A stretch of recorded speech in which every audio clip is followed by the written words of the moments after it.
umaba daw yung service fee at yung or interest ni Mr. Cash. So, for today's video, balikan natin si Mr. Cash. At kung palagi kayong reject kay Mr. Cash, pwede kayong mag-apply after 7 days. Pero paano nga ba maiwasan yung ma-reject? If you are curious, keep watching.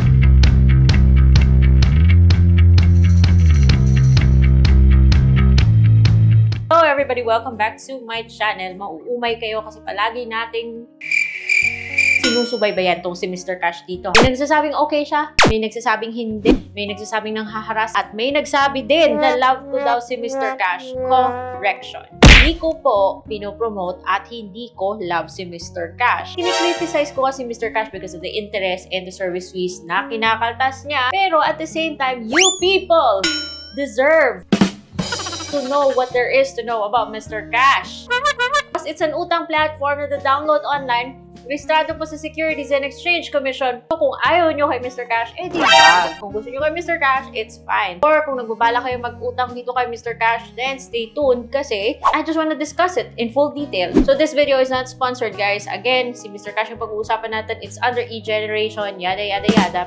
Download sa Google Play Store at sa iOS because it's registered with the Securities and Exchange Commission. Check nyo, andun po siya. Mr. Cash, okay siya para sa akin, but I don't like yung interest niya kasi medyo mataas. At yung service fee niya, yun yung pinakaayaw na ayaw ko. Yun nga, tumataas siya every time na nagbabayad ako ng last loan ko. Nakaka-reloan naman ako. Share ko sa inyo yung tips. May installment siya. And ngayon, up to 38,000 pesos na pwede dito kay Mr. Cash. Paano nga ba maiwasan yung pagre-reject? Pag na-reject ka, pwede ka mag-apply after 7 days. Yung iba, nag-quit na lang dahil di talaga makabalik. Mabuti si Mr. Cash dahil kapag na-reject ka, mayroon kang chance na makabalik sa system nila. Hindi tulad kay Mabilis Cash na pag reject ka, wala na, babay ka na. So, ito si Mr. Cash, para maiwasan ma-reject is just follow your schedule. Huwag kang masyadong mag-advance. Alam niya na pag masyado kang nag-a-advance, magre-reloan na yung mga ganitong tao para kay Mr. Cash risky yon. So, please follow your schedule. At kung may tumawag, mag-remind, huwag niyong awayin.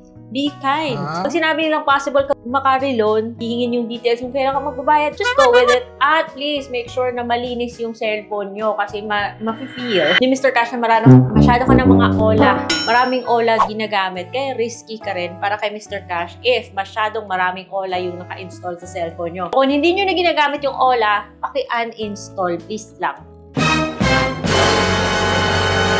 Kamusta ba yung aking next loan kay Mr. Cash? Kala ko guys, kala ko bumaba yung interest rate at service fees, pero feeling ko mas tumaas. The only thing I like about Mr. Cash is hindi na siya tulad ng dati na tawag ng tawag pag palapit yung due date mo. Tumatawag na lang siya the day before. At nag-detect siya the day before your due date. Hindi na tulad ng dati. At I've heard stories na hindi naman talaga siya nanghaharas. In fact, there's a video on YouTube that details na wala pong harassment na gaganap kay Mr. Cash kung sakaling hindi ka makabayad or na-late ka sa pagbayad. Yun nga lang, baka ma-late ka, bumaba yung credit limit mo, or hindi ka na makautang pa or ma-reject ka. So, yung last, nagbayad ako yung last loan ko, guys. Ang bigat na ha, kasi 3 payments, 8,346. If you wanna see the previous vlog, go to this video para makita nyo kung ano yung amount ng loan ko. Basta yung last installment ko is 8,346.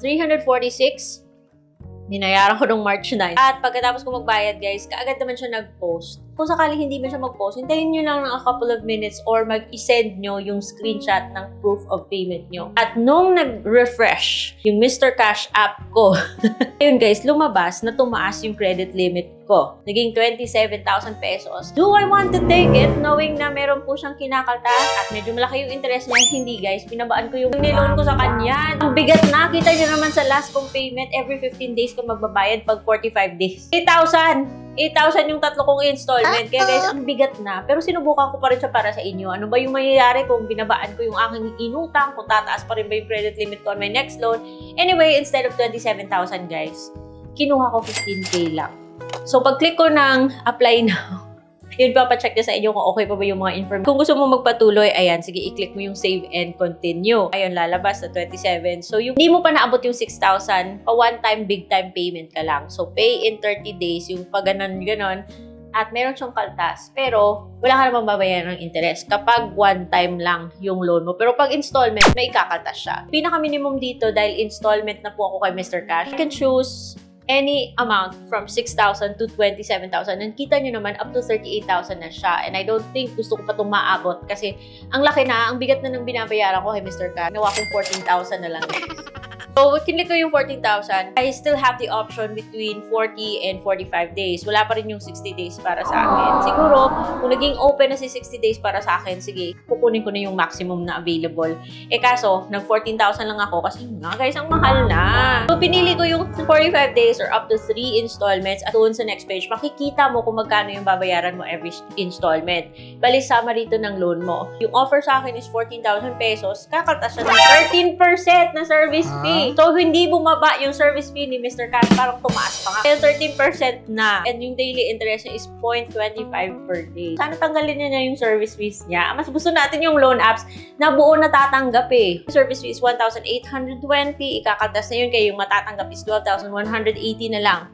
Amount due, pagkatapos mong bayaran yung tatlong installment is 15,575. Kasi every installment, magbabayad ako ng 5,191. Ayan, ang mahal. Sakit sa bulsa. Paano naman kung kinuha ko yung 27,000 guys ha? Yung ikakaltas niya 3,510.